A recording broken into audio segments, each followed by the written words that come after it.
Bienvenue au cœur du crime, un podcast issu des archives d'Europe 1. Savez-vous que plus d'un tiers des crimes et délits commis en France sont traités par la gendarmerie nationale? Je m'appelle Yann Kermadec. Je suis commandant de gendarmerie. Je dirige une section de recherche dont la mission essentielle est une mission de police judiciaire.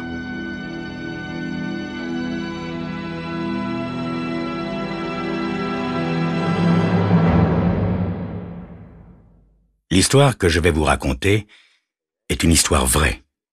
Tous les faits sont réels et se sont déroulés en France. Seuls, les noms des personnes et des lieux ont été changés.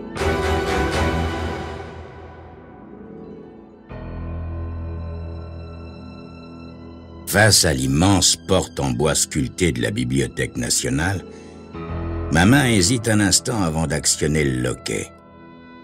L'idée de ne pas y trouver le vieux Shanti O'Connor m'inquiète beaucoup.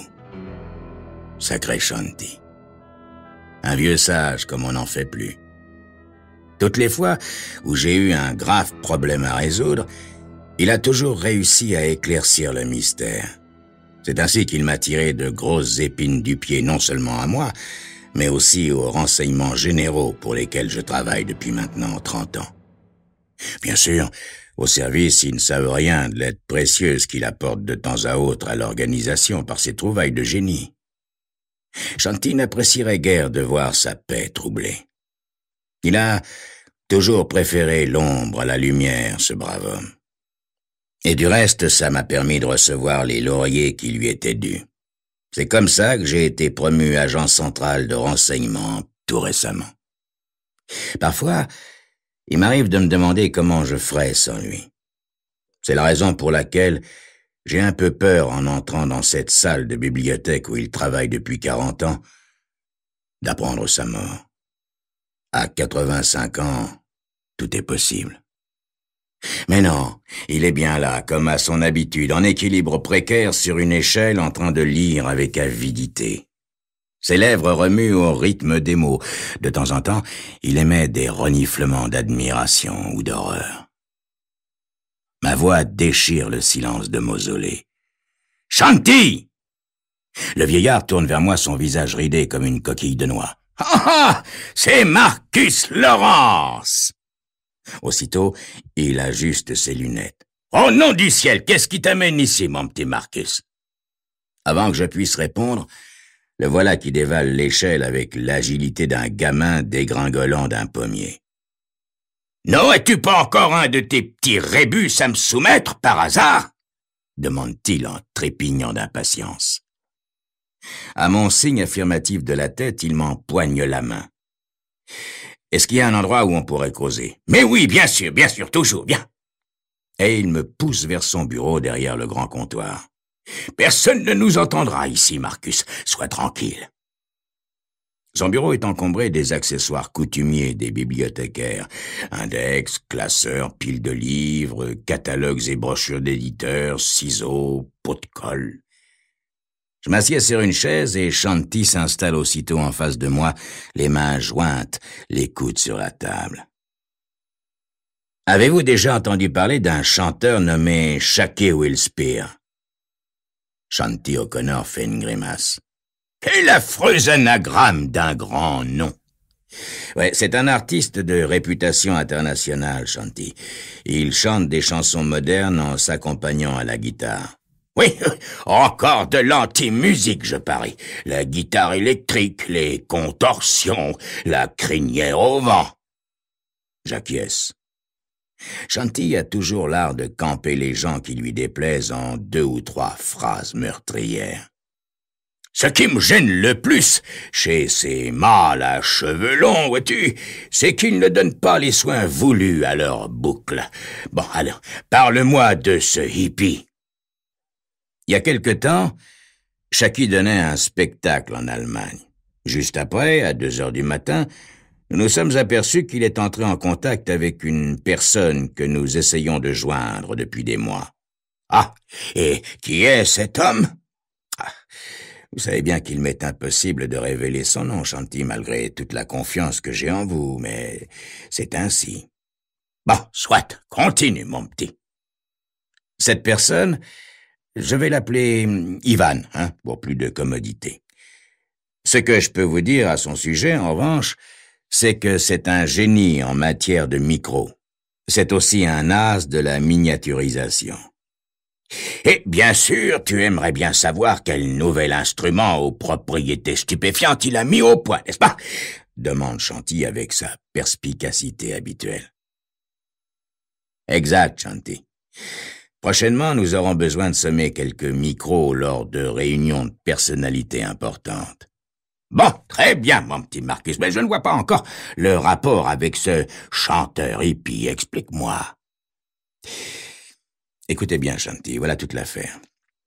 Comme je vous le disais, ça fait plusieurs mois que nous essayons de rentrer en contact avec lui. Un de nos hommes est arrivé récemment à pénétrer dans sa suite, mais malheureusement a été abattu d'une balle avant de pouvoir nous rendre compte. Il est quand même arrivé jusqu'à l'ambassade et n'a prononcé avant de mourir qu'un seul nom. « Quel mélodrame !» s'écrie soudain Shanti. « S'il te plaît, quel est ce nom? » Shaki Willspear. « Ah! Donc, toi et tes petits copains des renseignements généraux, vous en avez déduit que Ivan était d'accord pour vous livrer ses secrets par l'intermédiaire de ce chanteur. Voyez-vous, Shanti, nous, il nous a fallu une journée entière avant d'arriver à cette conclusion. Mais comment vous faites, vous, pour penser aussi vite? Je me fie à mon intuition, mon petit gars, alors que vous passez votre temps à faire des recherches avant de réfléchir. C'est pas vrai ce que je dis? Oui, sans doute, vous avez raison. Nous sommes aussitôt allés trouver ce Shaki Willspear pour lui demander des éclaircissements. Mais il nous a guère avancé. « Je m'en serais douté !» observe ironiquement Shanti O'Connor. Il nous a simplement appris que Ivan était venu le trouver dans sa loge peu après son concert en Allemagne pour le féliciter. Environ un quart d'heure plus tard, un homme a frappé à la porte de sa loge en prétextant un pli à lui remettre. Et il l'a assommé. Lorsqu'il s'est réveillé, Ivan et le faux coursier avaient disparu. Dans la loge, seules ses affaires de toilette, curieusement, avaient été fouillées. Rien n'y manquait pourtant. Voyant qu'il n'était donc au courant de rien, nous avons pensé que le message d'Ivan se trouvait sur lui. « Oui, mais tu n'as rien découvert, à ce que je comprends. Pas de message de Monsieur Ivan, pas d'instrument miniature, rien du tout, n'est-ce pas, Marcus? » Je ne peux m'empêcher de baisser honteusement les yeux. Non, rien. Nous avons perdu un bon agent, perdu le contact avec Ivan, et nous n'arrivons pas à arracher le moindre indice à Willspear. Il y a près de 30 heures que je suis sur cette affaire sans dormir. Je crois que je vais abandonner, Shanti. Je vais abandonner si vous ne me soumettez pas une suggestion intéressante. Je reconnais soudain dans les yeux du vieil homme une lueur qui ne trompe pas. Son cerveau s'est mis en marche comme un ordinateur. « Tu dis que vous avez fouillé ce Willspear. Vous pensez, oui. On a passé toute la journée d'hier à éplucher ses effets et tout ce qui lui appartient. On a examiné sa guitare et les objets de toilette qu'on pouvait supposer truqués puisqu'il a affirmé qu'on y avait touché. « Ça n'était pas nécessaire, » dit tranquillement Shanti. « S'il y a un indice à trouver, ce sera sûrement sur sa personne et non pas dans ses vêtements. Monsieur Ivan n'aurait pas pris le risque de laisser le message sur quelque chose dont il aurait pu se séparer. Mais nous avons passé son corps au fluoroscope et l'endoscope, pas de tatouage ni de marque sur la peau, pas de message inscrit sur le cuir chevelu. On a étudié à la loupe chaque centimètre carré de son épiderme. Allons, allons, mon petit Marcus, ne t'affole pas comme ça. » Il passe une main sur son menton, puis me lance un regard furtif. « Avez-vous cherché ?» Shanti s'interrompt. Je sais qu'il est sur une piste sérieuse comme chaque fois qu'il se lève d'un bond pour arpenter la pièce, les mains derrière le dos. Ah, si seulement je pouvais l'examiner moi-même. J'avais prévu que vous aimeriez le connaître, Shanti. Il est justement dehors, dans la voiture, avec le chauffeur.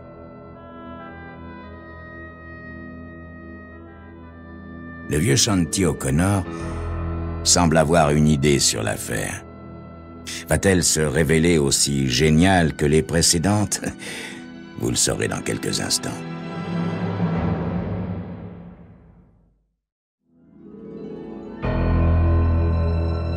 Marcus Lawrence, agent secret, est venu consulter son vieil ami Shanti O'Connor pour une affaire qu'il dépasse.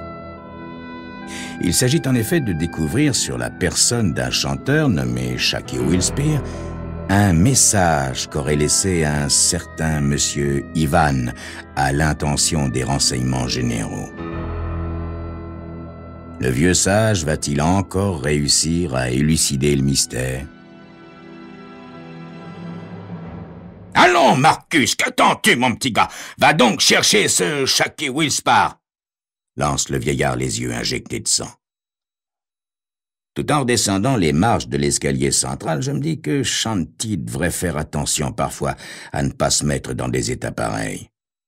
Un jour, son cœur ne va pas y résister. Et j'ai si peur pour lui. Quelques minutes plus tard, Shaki Willspear est avec nous dans le bureau de Shanti. Willspear paraît maigre avec son pantalon blanc très serré. Il est de taille moyenne, mais domine cependant le vieillard qui observe, horrifié, ses cheveux qui descendent plus bas que les épaules. De temps à autre, Willspear fait claquer son chewing-gum. « Salut, grand-père !» dit-il. Shanti hoche la tête, l'air atterré. « On m'a dit que vous étiez chanteur, n'est-ce pas? »« Ouais, grand-père. Je chante des ballades du XVIIe siècle, de l'élisabétain, vous connaissez? C'était l'époque où vivait Shakespeare. »« Je sais !» dit Shanti avec un frisson. Il se gratte le menton et remonte ses lunettes sur son nez d'un geste las. Il inspecte le jeune homme en tournant lentement autour de lui. Willspear le suit d'un œil méfiant. Après plusieurs minutes de silence, Shanti lui demande « Vous ne brossez donc jamais vos cheveux, mon garçon ?» Shaki recule, l'air méprisant. « Mes cheveux sont le symbole naturel de ma personnalité sans entrave, de mon individualité, de ma virilité. Vous voudriez tout de même pas que je ressemble à une jeune fille, non ?» Shanti s'abstient de commentaires et poursuit son examen. J'ai l'impression qu'il réfléchit plus qu'il ne regarde. Il se tourne enfin vers moi avec un sourire de satisfaction. « Ça n'est pas très différent de la lettre volée d'Edgar Poe, mon petit Marcus. Je crois bien que ton monsieur Ivan a laissé son message de façon visible pour tous. » Qu'est-ce que vous voulez dire, Shanti? Vous avez trouvé quelque chose? Et il fait si sombre ici que je n'en suis pas encore sûr, mais je crois savoir par quel moyen monsieur Ivan a essayé d'entrer en relation avec vous. Mais expliquez-vous, Shanti. Allez-vous donc parler? Shanti lève la main. Allons, mon petit, pas d'impatience, s'il te plaît. Je m'assieds donc sur une chaise et invite Shaki Willspear à m'imiter. Je sais par expérience que Shanti ne va pas aller tout à fait droit au but. L'énigme, vois-tu, se réduit à comprendre les raisons qui ont poussé M. Ivan à choisir Shaki Willspear et pas quelqu'un d'autre. Est-ce que tu aurais un peigne sur toi, mon petit Marcus? De ma main gauche, je me mets à fouiller frénétiquement la poche intérieure de ma veste. « Voilà », dis-je un peu inquiet sur la santé mentale du vieil homme. Il saisit le peigne et lève le bras pour le passer dans les cheveux de Willspear. « Je me suis tout simplement demandé ce qu'on pourrait bien cacher là-dedans, » observe-t-il, alors que Willspear se met à protester. Ma main sur l'épaule du chanteur suffit à le faire tenir tranquille. Shanti commence à peigner la lourde tignasse un peu sale. Plusieurs longs cheveux se détachent, qu'il examine attentivement les uns après les autres, puis m'en tend un seul. « En voici une partie, Marcus. » Je regarde la longue fibre sombre et me rends subitement compte qu'il ne s'agit pas d'un cheveu. C'est une sorte de fil très fin en plastique, semble-t-il, mais aussi souple qu'un cheveu. Shanti continue d'arracher allègrement d'autres fibres jusqu'à ce qu'il n'y en ait plus une seule sur la tête du chanteur. Quel acharnement il met! Après avoir découvert la clé du mystère, pourquoi prend-il à ce point la peine d'aller dénicher toutes ces fibres? Il aurait pu au moins me laisser ce travail. Je le regarde faire un peu perplexe. Monsieur Ivan a certainement dû enregistrer des renseignements de valeur sur ces fils. Quand tu les assembleras dans le bon ordre, tu tiendras sans doute ton message, mon petit gars. Les fils eux-mêmes sont un perfectionnement qu'il a mis au point, bien plus fin que ceux qu'on utilise d'habitude, pas vrai? Will Spear s'inquiète. Mais comment ces fils sont-ils venus sur ma tête?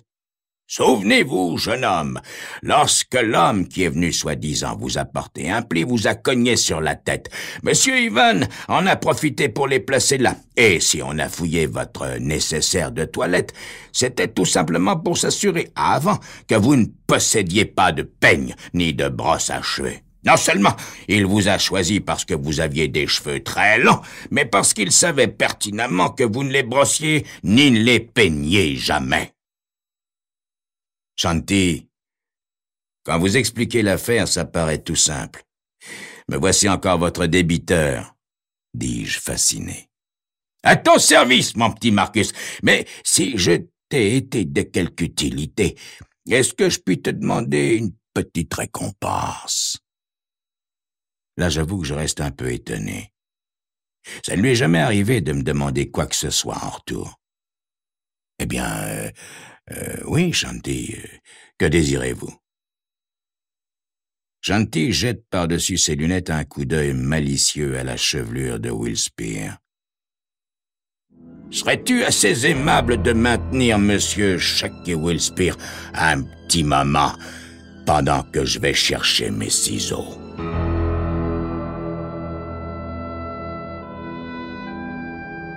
Vous venez d'écouter Au cœur du crime, un podcast issu des archives d'Europe 1. Réalisation, Julien Tarot. Production, Romy Azoulay. Patrimoine sonore, Sylvaine Denis, Laetitia Casanova et Antoine Reclus. Promotion, Marie Corpet. Au cœur du crime est disponible sur le site et l'appli Europe 1. Écoutez aussi l'épisode suivant en vous abonnant gratuitement sur votre plateforme d'écoute.